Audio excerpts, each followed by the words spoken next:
आज हम आपके लिए लेकर आए हैं प्रैक्टिस सेट 2 है आपका साइंस का, विज्ञान का। बुक का नाम जिज्ञासा है। लेसन 2 आपका सजीव जगत में विविधता है। अब देखिए, सबसे पहला क्वेश्चन है आपका, पृथ्वी पर सबसे छोटा जीव कौन सा है? पृथ्वी पर सबसे छोटा जीव होता है बेटा जीवाणु। फटाफट करते हैं हम। पौधे अपना भोजन किस प्रक्रिया से बनाते हैं? प्रकाश संश्लेषण प्रक्रिया से। अब ये प्रकाश संश्लेषण प्रक्रिया क्या होती है बेटा? पौधे जो होते हैं सूर्य के प्रकाश का यूज़ करते हैं और उनकी पत्तियों में हरा क्लोरोफिल होता है। क्लोरोफिल नाम का वर्णक होता है ना। और मिट्टी से वो क्या लेते हैं? मिट्टी से लेते हैं वो खनिज लवण, जैसे फास्फोरस, पोटाशियम, और जड़ों से नीचे से पानी लेते हैं। इस तरह वो अपना भोजन बनाते हैं। उस प्रक्रिया को हम क्या कहते हैं? प्रकाश संश्लेषण। इसके बाद है कवक का उदाहरण है। कवक का उदाहरण कौन सा है बेटा? मशरूम है। इसमें अकशेरुकी जीवों में किसकी कमी होती है? उनमें कमी होती है बेटा रीढ़ की हड्डी। अब देखिए, दो प्रकार के जीव होते हैं, कशेरुकी और अकशेरुकी। तो कशेरुकी जिनमें रीढ़ की हड्डी होती है और अकशेरुकी जिनमें रीढ़ की हड्डी नहीं होती। तो किसकी कमी होती है? रीढ़ की हड्डी की। पृथ्वी पर जीवन की सबसे अधिक विविधता कहाँ पाई जाती है? जंगलों में। कहाँ पाई जाती है बेटा सबसे अधिक विविधता? मतलब बहुत प्रकार के वहाँ पे जानवर, पक्षी, जैसे आदिवासी भी रहते हैं, आदमी भी रहते हैं, सूक्ष्म जीव भी होते हैं, है ना।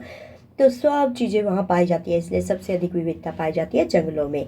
अब नेक्स्ट कर लेते हैं हम, रिक्त स्थान भरिए बेटा। ये इसी टाइप के आपके क्वेश्चन पेपर में आएंगे। मतलब पृथ्वी पर जीवन की विविधता को हम क्या कहते हैं? जो जीवन की विभिन्नता होती है उसको हम कहते हैं जैव विविधता। सब अलग अलग टाइप के होते हैं बेटा। जैसे आप आदमी को ही देखिए, सब आदमी भी अलग अलग है, अलग अलग शक्लें हैं, उनके अलग अलग कद है ना। ऐसे पक्षी भी अलग अलग होते हैं, फसलें भी अलग अलग होती है। तो ये सारी विभिन्नता को हम क्या कहते हैं? जैव विविधता। जीवों को मुख्यतः दो वर्गों में बांटा गया है, रीढ़ की हड्डी वाले और बिना रीढ़ की। ये संकेत आपको दिया हुआ है। तो इनको हम कहते हैं, रीढ़ की हड्डी वाले को कशेरुकी और इनको कहते हैं अकशेरुकी। अकशेरुकी, ठीक है बेटा। नेक्स्ट है आपका शैवाल अपने भोजन के लिए। अब शैवाल क्या होते हैं बेटा? जो आपकी काई सी लग जाती है पानी में, आपने देखा होगा, चिड़िया के लिए पानी रखते हो, तालाबों में देखा होगा, नहर में देखा होगा, नदियों में देखा होगा, साइड में हरी हरी काई लग जाती है। तो वो हरे होते हैं, इसलिए वो भी अपना सूर्य के प्रकाश से अपना क्या कर सकते हैं? भोजन बना सकते हैं। जैसे पौधे अपना भोजन बना सकते हैं, तो शैवाल भी अपना भोजन बना सकते हैं। वो जो हरी काई होती है उसको हम नीले हरे शैवाल कहते हैं। तो अपने भोजन के लिए किसका प्रयोग करते हैं? इसको हम प्रकाश संश्लेषण कह सकते हैं। क्या कह सकते हैं बेटा? प्रकाश संश्लेषण।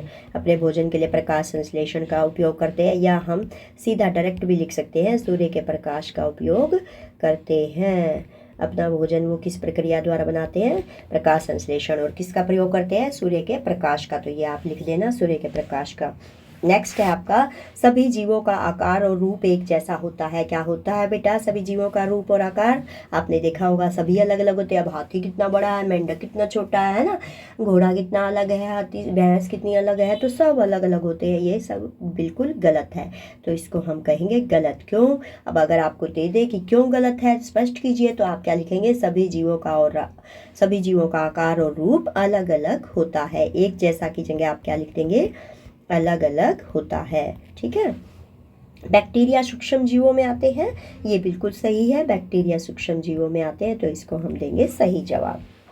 नेक्स्ट देखिए आपका, ये आपके जो क्वेश्चन है 11 से लेकर 15 तक, ये 3 क्वेश्चन आपके हैं, 2-2 नंबर के हैं ये। और ये आपका पिक्चर आपको दिखाई गई है, इस पिक्चर से आपको एक क्वेश्चन का जवाब देना है। एक तालाब में पौधे, मछलियाँ, मेंढक और शैवाल, ये जो हरे हरे दिख रहे हैं ना बेटा, ये क्या है? शैवाल दिखाए गए हैं। मछलियाँ दिख रही हैं आपको, दिख रही है, मेंढक दिख रहे हैं यहाँ पे तालाब में, है ना। तो अब आपको इनके जवाब देने हैं। इस चित्र से आप सजीव जगत की विविधता के कौन कौन से उदाहरण पहचानते हैं? तो इसके आंसर मैंने आपको सब नीचे दे दिए हैं। फिर ये केस स्टडी आधारित क्वेश्चन है, इसमें आपको ये दे दिया गया। सोनू अपने बगीचे में छोटे छोटे कीट, पक्षी, घोंघे और पौधे देखता है। वह सोचता है कि ये सभी अलग अलग क्यों है, इनका वर्गीकरण कैसे किया जा सकता है। ये आपके क्वेश्चन है। अब देखिए, यहाँ से आंसर दे दिए मैंने आपके 11 से